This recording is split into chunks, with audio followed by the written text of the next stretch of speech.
thank you, Academy, for this honor. Jim knew that this was coming. Is that better? Jim knew that this was coming and was tickled pink. He really was. I think he began all the books. Chapter 1, as Michael I think knows, the prologues didn't, but chapter 1 began always with a wind. And I think maybe he got a little busy this afternoon. I spoke to him this afternoon and I said, honey, could you tone it down? But he didn't listen, as he very often didn't listen to my editing.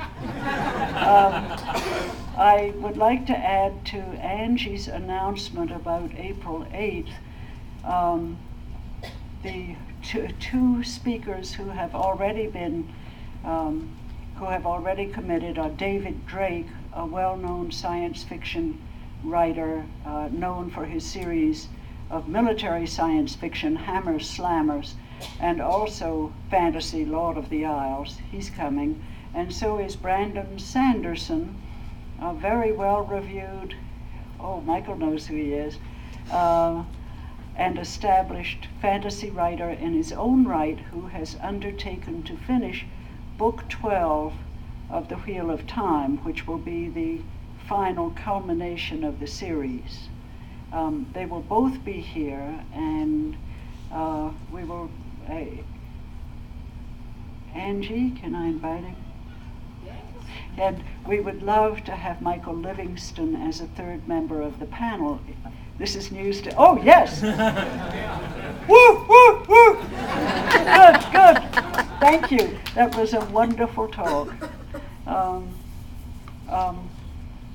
We thought we'd listen to you first.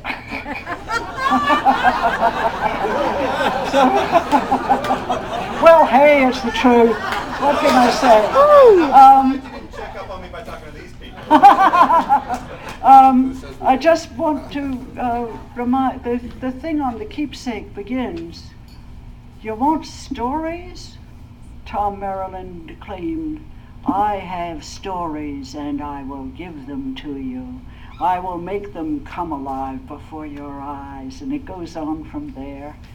And he did, didn't he? Yes. It was wonderful. And I wanted to mention Maria Simmons, who was his right hand for 12 years and is mine now, and ask her,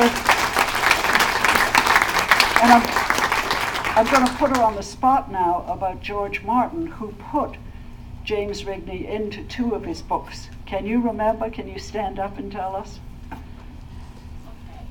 The first time, I'm not sure which of the books of George R.R. Martin it was, but there was Sir Jourdain of the Tor, whose symbol was the golden quill and whose words were it will be written, or it must be written, something similar.